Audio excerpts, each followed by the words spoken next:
Oke guys, jadi ini yang aku lakuin kalau misalkan aku mau mempersiapkan untuk pembelajaran di esok harinya. Yang pertama jelas modul ajar itu harus udah selesai. Jadi aku juga tahu besok itu aku mau ngajarin ke anak-anakku kita mau ngapain sih gitu.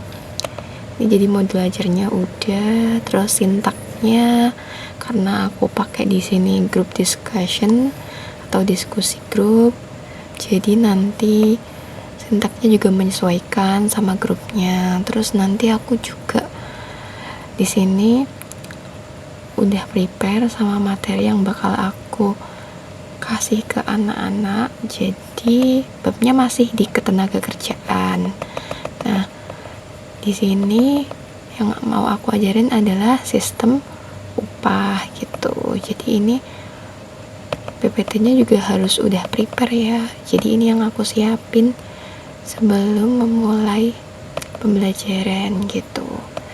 Nah, di sini ini dia yang akan aku kasih besok ke anak-anakku. Jadi di sini aku juga udah bagi kelompok supaya nanti anak-anak juga nggak kesulitan untuk mencari kelompok.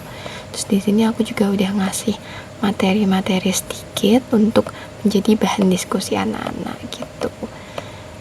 Nih gitu. Terus yang terakhir di penilaian aku juga udah siapin. Di sini di penilaian kelas F aku ada kognitif, ada penilaian keterampilan juga. Jadi nanti menyesuaikan begitu.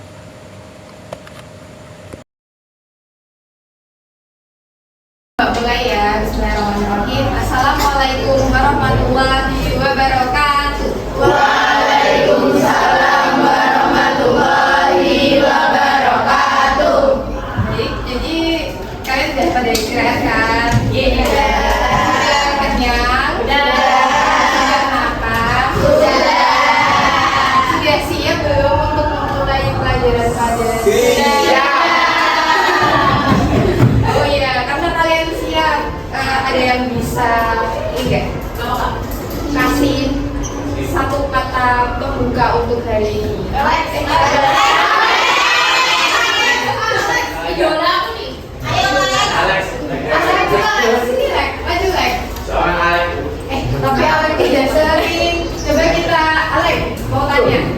Kamu ada rekomendasi teman yang bisa kalimat pembuka enggak untuk pelajaran?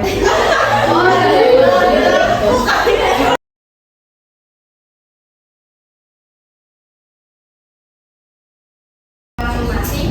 Lalu kalian berdiskusi sama kelompok, tapi waktu diskusinya itu yang Mbak perintahkan itu 10 menit. Jadi kan nanti akan ada 4 kolom yang harus diisi. Satu kolom itu 10 menit buat kalian diskusi sama teman-teman kalian. Terus habis itu nanti di akhir sesi kita akan ada yang namanya TTS. Kategori itu bareng sama kelompok juga. Oke, nanti akan dibagi kelompoknya sama Mbak.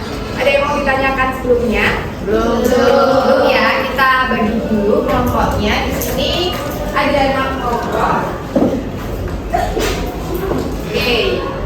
Di sini ada kelompok 1 sampai 6. Teman-teman yang nggak kelihatan bisa cek di kartu yang udah Mbak ini ya, kirim ya.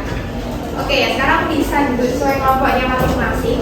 Ini kelompok 1, 2, 3, 4, 5, 6. Oke, kelompok 1 bisa di sini. Kelompok 2 Ini mas lebih lama gitu. Badito. yang pertama itu permintaan dan penawaran tenaga kerja. Kan kalau kita di kelas 10 kita diajarinnya kan permintaan dan penawaran di pasar ya terhadap suatu barang. Kalau di sini itu adalah permintaan dan penawaran tenaga kerja di pasar tenaga kerja. Jadi kan kita ada yang namanya pasar input dan pasar output. Kalau pasar output kan yang kita pelajari dulu waktu kelas 10, barang jadi atau jasa itu kan pasar output. Sementara tenaga kerja itu adalah pasar input gitu. Jadi bedanya di situ. Pasar output itu adalah hasil akhir dari suatu produksi. Sementara pasar input adalah sesuatu hal atau komponen yang menjadikan barang itu jadi. Kalau misalkan kita pengen buat barang kan kita butuh orang, kita butuh modal, kita butuh mesin, kita butuh misalkan skill. Nah itu maksudnya di pasar ini. Lalu yang kedua ada kesepakatan memberi kerja dan menerima kerja. Nah kesepakatan tadi adalah perjanjian kerja atau kita sebut dengan kontrak kerja. Itu dilakukan saat wawancara ya, saat seleksi. Lalu yang ketiga adalah upah minimum. Nanti kita pelajari di upah minimum ini ada yang namanya UMR, UMP, UMK. Itu gimana sih Mbak? UMP, UMK, UMR itu kenapa pemerintah itu harus menetapkan upah minimum? Oh, sejauh ini ada yang mau ditanyakan? Oke, kita bahas dulu ya secara lengkap. Nah, jadi pada November 2020, pemerintah telah mengeluarkan Undang-Undang Sapu Jagad atau Omnibus Law, Undang-Undang Cipta Kerja yang mendapatkan perhatian banyak kalangan. Undang-undang ini telah merevisi beberapa pasal pada Undang-Undang Ketenagakerjaan. Salah satu yang mengalami perubahan adalah pengaturan upah minimum.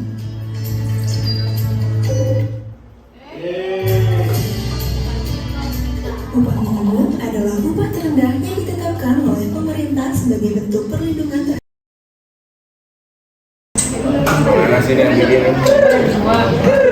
kan wilayah, berarti ada yang P itu provinsi, K itu kabupaten,